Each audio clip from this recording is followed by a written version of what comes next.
আসসালামু আলাইকুম ওয়া রাহমাতুল্লাহি ওয়া বারাকাতুহু। নাহমাদুহু ওয়া নুসাল্লি আলা রাসূলিহিল কারীম, আম্মা বাদ। সম্মানিত প্রিয় ভাই ও বোনেরা, আজকের আলোচনার বিষয় হলো একজন মানুষের ঈমান আনার পরে যদি ইবাদত না করে তার ঈমান কি কমে যায় নাকি? আর যদি ইবাদত করে তার ঈমান কি বেড়ে যায় নাকি? আপনি বহুত মানুষকে বলতে শুনেছেন যে যদি ইবাদত করা হয়, নামাজ পড়া হয়, রোজা রাখা হয়, হজ করা হয়, যাকাত দেওয়া হয়, দান খায়রাত করা হয়, মানুষের ঈমান বাড়ে।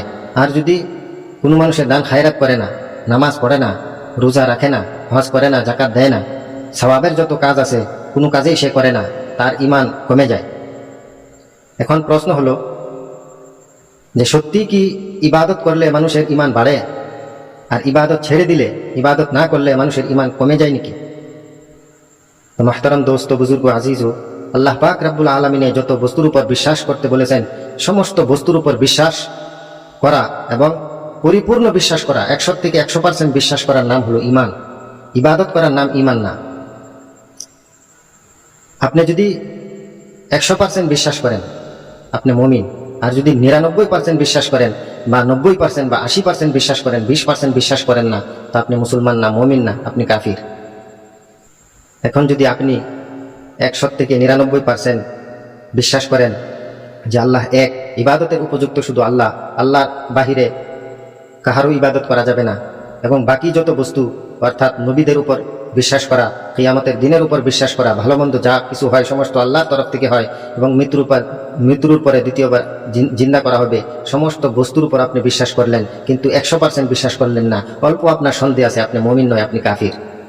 আল্লাহ পাক রব্বুল আলামিন যতগুলা বস্তুর উপর ঈমান আনতে বলেছেন, আমরা সমস্ত বস্তুর উপর ঈমান এনেছি। আমাদের ঈমান পরিপূর্ণ হয়ে গিয়েছে, এখন ঈমান বাড়বেও না, কমবেও না। হ্যাঁ, সাহাবায়ে কেরামের জামানায় মুমিনদের ঈমান বাড়তেছিল, কারণ সেটা ছিল ওহীর জামানায়।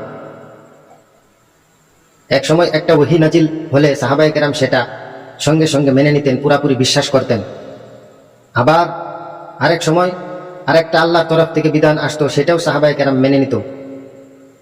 তো সাহাবায়ে কেরামের ঈমান বেড়ে যেত, মানে বিশ্বাস বেড়ে যেত। আগে যে এটা বস্তুর উপরে বিশ্বাস ছিল, এখন আরেকটা বস্তু বাড়ছে, আরেকটা বস্তুর উপর বিশ্বাস বাড়ছে। তে হুজুর সাল্লাল্লাহু আলাইহি ওয়াসাল্লামের 23 বছর নবুয়তের যে জিন্দিগি, সেই জিন্দিগির মধ্যে ওহী নাজিল হতো, নতুন নতুন বিধান আসতো, সাহাবায়ে কেরাম মানতেন। নবী দুনিয়ার থেকে চলে গেছেন, এখন আর বিধান আসবে না। যখন বিধান আসবে না, তো নতুন বিধানের উপর বিশ্বাস কেমন করে হবে? আর যদি বিশ্বাস না হয়, বিশ্বাসের মানে হলো ঈমান, আর বিশ্বাস যদি না হয়, না বাড়ে, তো ঈমান কিভাবে বাড়বে? হ্যাঁ, ঈমান বাড়ে না, কিন্তু ঈমানের কাইফিয়ত বাড়ে। তার উদাহরণ দিলে বুঝবেন যে একজন মানুষে আপনাকে খবর দিল যে রাস্তায় অ্যাক্সিডেন্ট হয়েছে, আপনার অন্তরে বেশি আসর করবে না। কিন্তু এই অ্যাক্সিডেন্টটা যদি আপনার সম্মুখে হয়, আপনার অন্তরে বেশি আসর করবে, অন্তরের মধ্যে একটা ভাব আসবে, সেই ভাবটার নামই হলো কাইফিয়ত।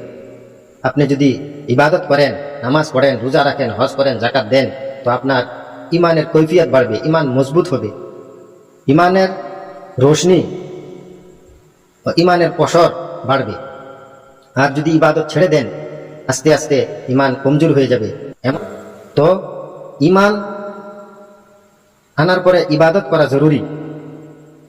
যদি ইবাদত না করেন, আপনার ঈমান একবারে দুর্বল হয়ে যাবে, আর এই ঈমানের দ্বারা আপনি গুনাহ থেকে বাঁচতে পারবেন না। আর যদি ইবাদত করেন, আপনার অন্তরের মধ্যে ঈমানি কৈফিয়ত পয়দা হবে, এবং নেক কাজ করতে আপনার দিলে চাইবে। মাহতারাম দোস্ত, বুজুর্গ, আজিজ, এখন মূল কথা হলো ইবাদত করলে ঈমান বাড়ে না, ঈমানের কৈফিয়ত বাড়ে। ওয়াজ ও নসিহত করলে, ওয়াজ ও নসিহতের মজলিসের মধ্যে বসলে ঈমানের যে কৈফিয়ত হয়, আপনার অন্তরের মধ্যে খেয়াল আসে যে আমি আর গুনাহ করব না। যদি আপনি মদ খান, আপনি খেয়াল করেন যে আর মদ খাবো না। যখন আপনি ইবাদত করেন, নামাজ পড়েন, আপনার সম্মুখে যদি কোনো গুনাহের কাজ যদি আসে, সেটা আপনার কাছে ভালো লাগে না, কারণ আপনি নামাজ পড়তেছেন, আপনার ঈমান মজবুত হইতেছে, ঈমানের কৈফিয়ত বাড়তেছে। তো তো যত ইবাদত করবেন তত ইবাদত করার চাহত পয়দা হবে, ইমানি কৈফিয়ত বাড়বে, ইমান বাড়বে না। তো আল্লাহ পাক রাব্বুল আলামিন আমাদেরকে বুঝার জন্য তৌফিক দান করুন। ওমা আলাইনা ইল্লাল বালাগ।